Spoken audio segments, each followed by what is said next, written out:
What's up, people? I know it's been a minute. It's been a while. I think it was last year, right before Christmas. But things happen, and hey, I'm back. Hope I'm coming back with this renewed energy that I was lacking toward the end of the year. I just want to make sure that I please myself just as much as I please my audience. I want to speak a little bit before I get into what I'm gonna talk about. I know everybody heard about courtside Karen. Uh, but she's not the issue. I guess she is, but she took up, she was taking up for her husband because of LeBron. Him and her and her husband was going back and forth with LeBron. But let's talk about. I think his name is Chris Carlos. Uh, I was on YouTube and I saw just fraction of what he's all about. And one of the things I saw on YouTube were things I trust more than Obama. And I wrote down the things that this person said that it was on his Instagram or on his social media page, one or two. And he said things that he trusts more than Obama, Bill Clinton, Mexican tap water, a porcupine with a pet me sign,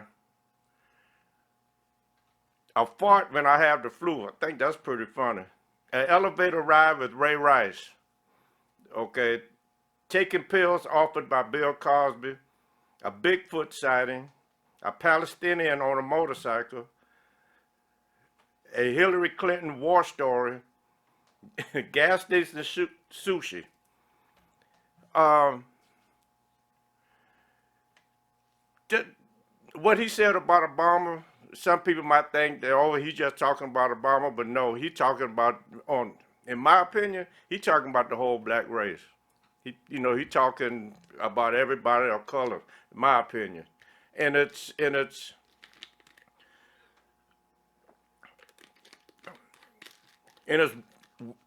worrisome because this man sits. He's if I'm if I'm right, this guy sits on. He's a owner, or his father is the owner of the second largest liquor distributing company in the United States. And if you imagine you're a man or woman of color and you sit with this man in the meeting room or in the boardroom or walking down the hall or you see this man, you working with this man, then you come and find out everything he just said. How does that make that person of color feel? I know it make me feel some type of way that I know this man I went out to lunch. I probably had lunch with some of his employees that's of color. I'm guessing. Hell, the way he sound, he might not have no employees of color in this business. But I'm just, it's an awkward position for a man or woman of color to find out that this man is saying this and believing this, and you got to work with this man. It's very, very kind of awkward for me, and it does mess with your uh, mental psyche for me. It does. I'm just saying. And I'm quite sure he's not the only one in the corporate world that thinks that way. You know, but I just thought I'd put that out there because it's very, very interesting. You know, I guess how people live double lives. All right, that's enough for him. Let's talk about the caregivers of mental health. Uh, my fiance later, and my two daughters lived with me. uh, Lived with me at when I was really really really down. And let me go back a little bit. My mother was living with us, and she had Alzheimer's and dementia, whatever, whichever one. And And for my family to stand beside me with my mother during them troubled times with dealing with my mother. Then after she passed, I find out that I'm very deeply depressed, and they still there by my side. You know, I know family does things for family, but I gotta give my family a shout out because what they went through with my mother and the stuff that I put them through when I first found out that I was de- uh, uh, had depression. It was it was hard on them because they didn't know what husband was coming home. They didn't know what father was coming home at that time. When I wake up in the morning, they didn't know what I was going to present to them, how I was going to live my day out that day because I didn't know. So when I was pretty much happy, they was happy. But if I was down and I'm acting not normally, I could see the distress in their face, or they'll just get up and go and just leave me, or they'll just give me my space. They'll come and ask me, Daddy, you want me to do anything? Which is nothing they could do, you know. But I gotta give a shout out to families that's taking care of someone with some form of mental illness, because I know it's hard on the person that's having that illness, but it's also hard on the caregivers. Trust me, I see it every day with my family. Well, now it's just my fiance. Now the rest of the kids they gone. They say hell with that. They leaving, but they still check on me. My younger daughter called me. She'll get off from work, call me. Hey, Daddy, how was your day? How you doing? And uh, and I appreciate that. And I know it's hard on them, because they don't know how to live their life because of what you going through, and they got to live their life depending on how you feel or how you reacting that day or how you feel that day. So, shout out to people, the caregivers, to people with mental health. Yeah, before I forget, uh, I don't know whether I ever told my Twitter is at grill underscore Tommy. Uh, and my Instagram is under Grill Big Head. Don't ask me where that come from, but it stuck with me for a while. And Grill Big Head. I'm gonna talk a little bit about what happened to me yesterday. Um, Yesterday I'm feeling good all day long. I mean, happy. I got up, did what I was supposed to do, washed my truck, did some stuff in the yard, did some stuff inside the house. And I said, all right, around 3 o'clock, I'm gonna take a shower, get dressed, go hang out, have me a good time. And when that time came, when that time came for me to step out to go hang out, uh, anxiety set in, and it got to the point where I had I went somewhere and coming back, I didn't know where to go. I said, should I go to my cousin's house? Should I go to a cigar bar? Should I go grab a bite to eat? Should I go do this? And I guess whatever happened, anxiety kicked my butt and told me to go back home.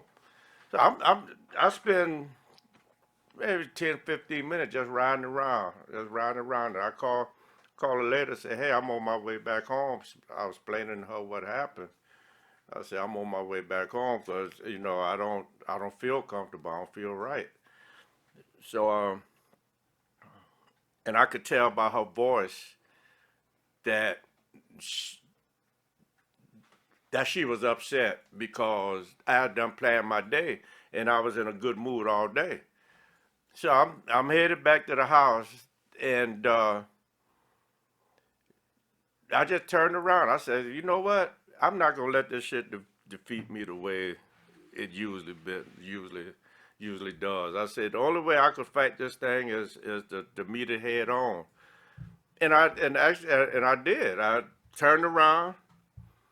I was over there by the University of South Florida. I turned around, went all the way to the Hooters on Hillsborough, which was Hooters right down the street. Went to the Hooters on Hillsborough, got me something to eat, had a couple of beers, that I went and hung out. And to make a long story short, I just wanted to say we have to fight this anxiety, depression head on. I know it's hard, but yesterday it was it was a reminder for me that I'm just as strong or stronger than what that disease presents to me, and I could beat it. Well, I can't beat it, but I could fight with it. I could hit it at head on. I could stand up to it, and I could. And when I did, I felt good about myself. I felt like I came out of this shell, this shelter type of thing that I was in. But and it also made me realize that when I do feel good, because I told my wife, I said, look, I said I hate feeling good because I hate if I'm feeling good and I get down, my mind is telling me that's where I'm supposed to be. I'm supposed to be in this place, this dark place. And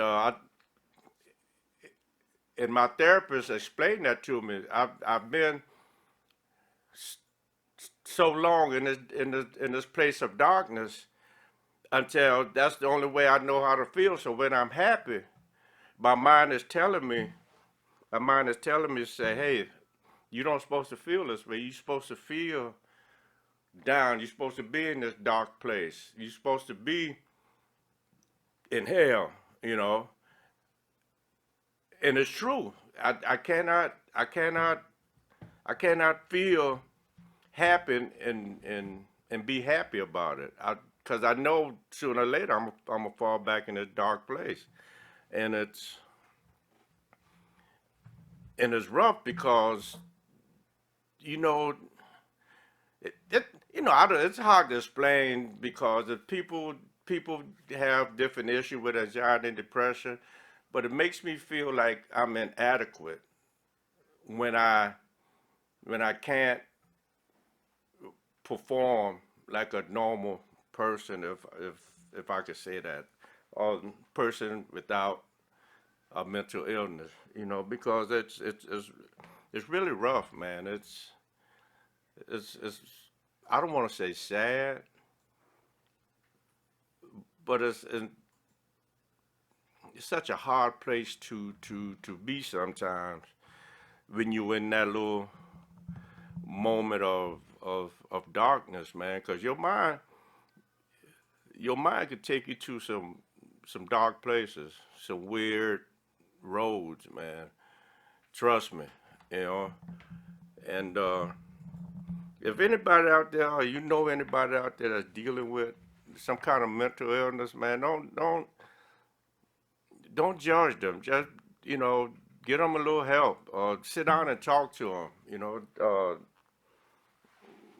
I know a lot of our people is in the church, man. So go talk to your pastor, uh, your grandmother, your uncle, anybody, man. Because if if you're not strong enough and have the willpower, this thing would take over you.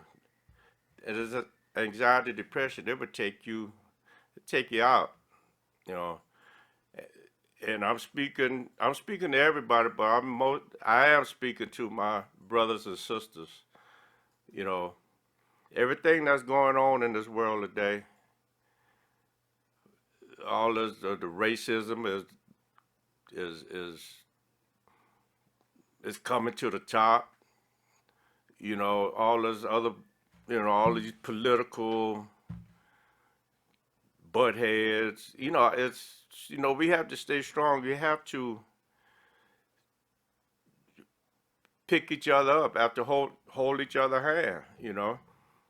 and like I said, don't judge it, man. You know, everybody gonna have a bad day, but don't look at that person and talk about that person. You don't know what that person going through, man. Let's, you know, this time of the this time and age, man. You know, let's love instead of hate. And let's pray instead of talk about people. You know, because we don't know. You know, I ride by homeless people every day, and I ask myself, I wonder how they got there. You know, we don't know, but they're there. You know, if I have cash, I give them cash. If I don't have food, I give them some food or whatever. But we don't know how they got there.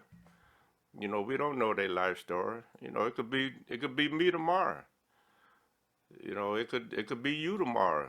We don't know.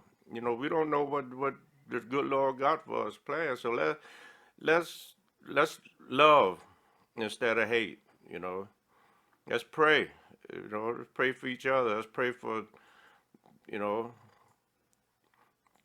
for the people, for the families of people who have died of this COVID. You know, let's pray for the families of these black and brown people that died in the hands of these racist white folks. Let's pray for their families. No, that's, you know, we need prayer. You know, yeah. While you praying, throw my name out there. I need it I need it too. You know, let's be let's stand up against mental illness. You know, let's stand up against it. You know, that thing just left the White House. He had the wall built. Let's build a wall. Let's build a wall against mental illness. You know, keep it out, man. Let's work with each other. You know, let's find places in our community that's helping people with mental health and find out what's going on. You know, maybe you could volunteer. Maybe I could volunteer sometime at these mental health uh, community places. You know, let's help each other out because we don't know. We definitely don't know. Like I said, I want to shout out to all the caregivers of people with mental health. Shout out to Shifted Vision Media, man. These guys are on point, man. I'm telling you, they doing what they could do for the community, and I love them to death. You know, shout out to the caregiver. I can't leave without giving a shout out to the Tampa Bay Buccaneers. I know a lot of people. I was with a family member last night. He was telling me how it was rigged. Man, come on, man, shut up. People hate, but you know what? They can't take it from us till next Super Bowl. We gonna ride with this one, you know. But I say, have any questions, comments? You know, hit me up on Twitter at Tommy. I mean, at Grill_Tommy. Facebook is under Tommy Grill. Instagram is Grill Big Head. You know, anything you want to talk to me about. You might have some advice for me, which I would love to take it. But let's help. You know. All right. Stay strong. Much love. See ya.